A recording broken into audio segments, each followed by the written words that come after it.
చిన్న ప్రశ్న కూడా వచ్చింది, ఎంపీ గారు చెప్పారు, ఏ ఎంపీ నిధులైనా ఎమ్మెల్యే నిధులైనా ఇది ప్రజల నిధులే అని. ఈ ప్రతి చిన్న పౌరుని అడిగినా ఇదే చెప్తాడు, ఎవరు సొంత పైసలు ఇవ్వలేడు, ఎవరు తెచ్చుకున్నా పబ్లిక్ కట్టిన ట్యాక్సులతోటే సెంట్రల్ నడుస్తుంది, ఇటు స్టేట్ నడుస్తుంది. కానీ 119 నియోజకవర్గాలు మన రాష్ట్రంలో సమానంగా డెవలప్మెంట్ కాదు. అక్కడ ఉన్న స్థానిక ఎమ్మెల్యే మీదనే డెవలప్మెంట్ డిపెండ్ అవుతుంది. అవునా కాదా? ఎవరైతే సత్తాగల్ల ఎమ్మెల్యే ఉంటాడో వారి ద్వారానే డెవలప్మెంట్ అవుతుంది. అదే మాదిరిగా ఎవరైతే సత్తాగల్ల ఎంపీ ఉంటారో వారి నియోజకవర్గానికి ఎక్కువ నిధులు తీసుకుంటాడు. కాబట్టి నేను 5 సార్లు ఉంటానా అంటే నేను ఒక్కసారి ఉన్నా కూడా నేను 5 సార్లు చేసే పని చేయాలనేది తపన, మళ్ళీ నిలబడుతానో లేదో అనేది కాక ఉన్నసారి ఒక్కసారి పర్ఫెక్ట్గా జనాల గురించి మంచి పని చేసి పోవాలి. 100 సంవత్సరాలు బతికి ఎవరికి యూజ్ లేకుండా జీవితానికి అర్థం లేదు. 30 సంవత్సరాలు బతికైనా ప్రజల గుండెలో ఉండాలనే ఆలోచనతో బతుకుతా. Thank you. సర్వీస్ ఛార్జెస్ కూడా నేను వచ్చిన 10 నెలల్లో ప్రతిసారి అడిగితే వారు సర్వీస్ ఛార్జ్ ఎంత రావాలని, ఎందుకంటే ఈ ఆఫీస్ బీజేపీకి పనిచేస్తున్న విధంగా వ్యవహారం ఉంది. వారు ఎప్పుడు చూసినా డ్యూ ఉంది అన్నాడు, కానీ ఎంత డ్యూ ఉందని ఇంతవరకు చెప్పలే. ఈరోజు ఆ డ్యూని కూడా బోర్డు మీటింగ్లో రిజల్యూషన్ పాస్ చేసి ఎంత డ్యూ ఉందని చెప్తే దాని గురించి నేను కోర్టు కన్నా వెళ్ళి పోరాటం చేసి సర్వీస్ ఛార్జెస్ తీసుకొస్తా అని చెప్పడం జరిగింది. ఎందుకంటే మాటికి చాలామంది వచ్చి బోర్డులో సిఓ గారిని కలిస్తే బోర్డులో నిధులు లేవు అంటారు. నిధులు లేని బోర్డు ఎందుకు మనకి? ఐదర్ రెవెన్యూ అన్న పెంచుకోవాలి, లేకుంటే సెంట్రల్ గవర్నమెంట్ అధీనంలో ఉన్నది, సెంట్రల్ నుంచి డబ్బులన్నా తీసుకురావాలి. సెంట్రల్ నుంచి డబ్బులు లేవు, ఇక్కడ నిధులు లేదంటే ప్రజా సమస్య ఏమవుతుంది, ప్రజల పరిస్థితి ఏమవుతుంది అని ఆలోచించాల్సిన అవసరం ఎంతైనా కంటోన్మెంట్ ప్రజల మీద ఉన్నది. కాబట్టి మీరు ఆలోచించండి. వీళ్ళు అటెన్షన్ డైవర్షన్ చేసి ఇమోషనల్ బ్లాక్మెయిల్ చేస్తున్నారు, కానీ డెవలప్మెంట్ గురించి ఇలాంటి ఆలోచన లేదు. మీరు ఎక్కడ చూసుకున్న రాష్ట్ర వ్యాప్తంగా ఎనీ మున్సిపల్ బాడీకి గవర్నమెంట్ నుంచి ఒక షేర్ వస్తుంది డెవలప్మెంట్ ఆఫ్ ఆ ఏరియాకి. ఇక్కడ మన బోర్డుకి సెంట్రల్ నుంచి ఒక రూపాయి నిధులు లేదు. పుట్టి రెవెన్యూ తీసుకోవాలి, వాళ్ళ జీతాలు ఇచ్చుకోవాలి, ఎక్స్పెండిచర్ చేయాలంటే 100 సంవత్సరాలు అయినా కూడా ఇక్కడున్న పరిస్థితుల్లో మార్పు రాదు. కాబట్టి ఈ మార్పులంతా రావాలంటే ఐదర్ ఇది మెర్జన కావాలి, లేకుంటే సెంట్రల్ నుంచి ఒక స్పెషల్ నిధులను తీసుకొచ్చి ఇస్తేనే ఈ డెవలప్మెంట్ అవుతుంది. మళ్ళీ ముఖ్యంగా ఇంతకుముందు కూడా అడిగాను, మీరు ఎలక్ట్రిసిటీ కనెక్షన్ ఇవ్వమంటే మేము వాళ్ళకు జిహెచ్ఎంసీ వాళ్ళకు లెటర్ రాసినాం, కలెక్టర్కి రాసినాం. అంటే ఎండాకాలంలో నీటి అవసరం ఎంత ఉందని అందరికీ తెలుసు. ఆ నీటి అవసరాల సమయంలో ఈ లెటర్ రాయడం కాదు, ప్రజలకు నీళ్ళు ఇవ్వమని కూడా కోరడం జరిగింది. ఈ బీజేపీ ప్రభుత్వం ప్రజాస్వామ్యాన్ని కూని చేసి 5 సంవత్సరాల నుంచి ఒక నామినేటెడ్ మెంబర్ పెట్టుకొని ప్రజలని గందరగోళం సృష్టించి ప్రజలను ఇబ్బంది పరిస్థితులు ఏర్పడుతుంది. ఇక్కడ బోర్డు ఆనాడు ఫస్ట్ బోర్డు స్టార్ట్ అయినప్పుడు ఉట్టి అఫీషియల్సే ఉండేవారు. కానీ తర్వాత బోర్డు బైలాస్లో ఈ జనాలు ఎవరైతే ఉన్నారో వాళ్ళ గొంతుక మెంబర్ ఉండాలనేసి ఎలక్షన్స్ పెట్టి ఎలక్షన్స్ ద్వారా ఆ మెంబర్ వాళ్ళ పక్షంలో మాట్లాడతాడని ఈ బోర్డు ఎలక్షన్స్ అండ్ సిస్టమ్ తీసుకొచ్చిన దాన్ని వీరు ఈరోజు కూనీ చేస్తున్నారు. ఈరోజు ఇంతకుముందు కూడా చెప్పాను, వారు మాట్లాడితే నినాదాలే కానీ అభివృద్ధి కాదు. అభివృద్ధి జరగాలంటే బోర్డు ఎలక్షన్ రావాలి. సర్వ రోగానికి ఒకటే మందు ఎట్లా ఉంటుందో ఆ మందు కూడా బోర్డు ఎలక్షనే అని నేను చెప్పడం జరిగింది. నేను ఈరోజు బోర్డుల వారికి ప్రశ్నించాను, ఒకవేళ నేను ఇన్ఎఫిషియెంట్ ఎమ్మెల్యే ఉండి ఎవరైనా ఇన్ఎఫిషియెంట్ ఎంపీ ఉంటే డబ్బులు తీసుకురాకుంటే మీరు ప్రజలను ఇబ్బందుల్ని గురి చేస్తారా, వాళ్ళకు నీళ్ళు ఇవ్వరా అని అడగడం జరిగింది. దానికి వాళ్ళకి సమాధానం లేదు. బోర్డు కంటోన్మెంట్ చరిత్రలో ఎవ్వరు గొంతు విప్పి ఇక్కడ ఎమ్మెల్యే మాట్లాడకపోవడం, బోర్డు మెంబర్లు కూడా సరిగ్గా చేయకపోవడమే ఈరోజు ఈ దుస్థితి ఉంది. ఇక్కడ మరీ ముఖ్యంగా ఈరోజు ఇంకో విషయం కూడా బోర్డులో ప్రస్తావన తీసుకురావడం జరిగింది.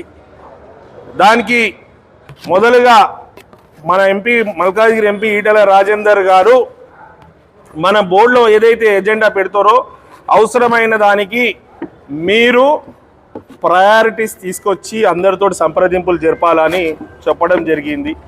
దానికి ఇంకా ఎండాకాలం కాబట్టి ఈ త్రాగునీటి గురించి, వాడుకున్న నీరు ఏదైతే బోర్ వాటర్ ఉందో దాని సమస్య గురించి కూడా ప్రస్తావించడం జరిగింది. చాలా దురదృష్టకరం, చాలా అంటే చాలా బాధాకరం ఏంటంటే ఈ యొక్క ఆఫీస్కి పెద్ద అయిన కంటోన్మెంట్ బోర్డు సిఇఓ గారు వారే స్వయంగా ఏదైతే కంటోన్మెంట్ బోర్డులో ఎమ్మెల్యే ఫండ్స్ తోటి బోర్ వేసామో ఆ బోర్ వేసిన దానికి మేము ఎలక్ట్రిసిటీ కనెక్షన్ ఇయ్యము అని కటాకట్టుగా చెప్పడం చాలా బాధాకరం. ఎంపీ గారు కూడా నాకు మద్దతు పలుకుతూ జనాలకు అవసరం ఉంది, అవసరమైన దాని మీద మనం ఏదైనా తీర్మానం చేసి గవర్నమెంట్ బోర్డులో వర్క్స్ చేస్తామో దాన్ని కొన్ని కట్ ఆఫ్ చేసి ప్రయారిటీ వచ్చేసి త్రాగునీరు, వాడుకునే నీళ్ళు కాబట్టి ఈ వాడుకునే నీళ్ళకి మీరు బిల్లు కట్టే విధంగా చూడాలి. కట్టే పరిస్థితి లేదంటే దానికి ఏదో మార్గం చెయ్యాలని వారు కూడా చెప్పడం జరిగింది.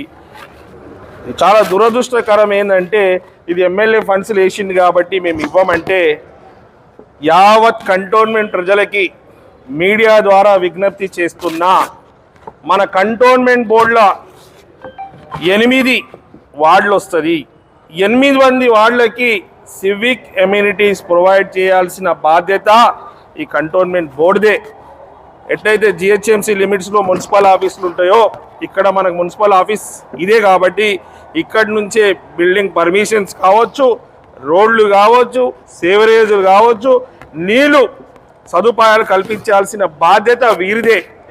ఎన్నో సంవత్సరాల నుంచి మన కంటోన్మెంట్లు ఉన్న బిల్డింగ్ బైలాస్ తోటి అనేక మంది ఇల్లు కట్టుకునే వాళ్ళు ఇబ్బంది ఉండే.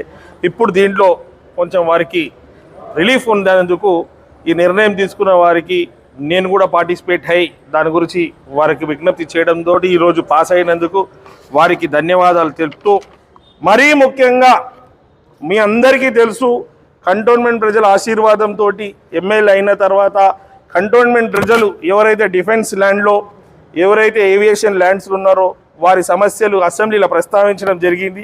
ప్రస్తావించిన దాంట్లో నేను ఎమ్మెల్యే కానప్పటి నుంచి ఇదే కంటోన్మెంట్ బోర్డు సిఇఓ గారికి ఎన్నోసార్లు కలిసి సాయిబాబా హట్స్లో ఉన్న వాళ్ళు మహిళలు కూడా కాలకృత్యాలు తీసుకోవడానికి గుట్టల వైపు వెళ్తుర్రు, మహిళల ఆత్మగౌరవాన్ని చంపుకుంటుండ్రు. వాళ్ళు కూడా మన దేశ ప్రజలే, వారి గౌరవం కలగాలి, మీరు వాళ్ళకి టాయిలెట్స్ ప్రొవైడ్ చేయాలని కోరడం జరిగింది. ఈనాడు ఆ టెండర్ ఫైనల్ అయ్యి వాళ్ళకు కూడా డిఫెన్స్ ల్యాండ్లో ఉన్న వాళ్ళకి ఈ కంటోన్మెంట్లో ఉన్న ప్రజలు ఎవరైతే టాయిలెట్ ప్రొవిజన్ లేదో వాళ్ళ టాయిలెట్స్ గురించి కూడా సుమారు 40 లక్షల రూపాయలు శాంక్షన్ అయింది. ఈ విధంగా ఈ మొత్తం సిస్టంలో బాగుండాలంటే మాత్రం ప్రతి ఒక్కరు సపోర్ట్ ఉండాలి.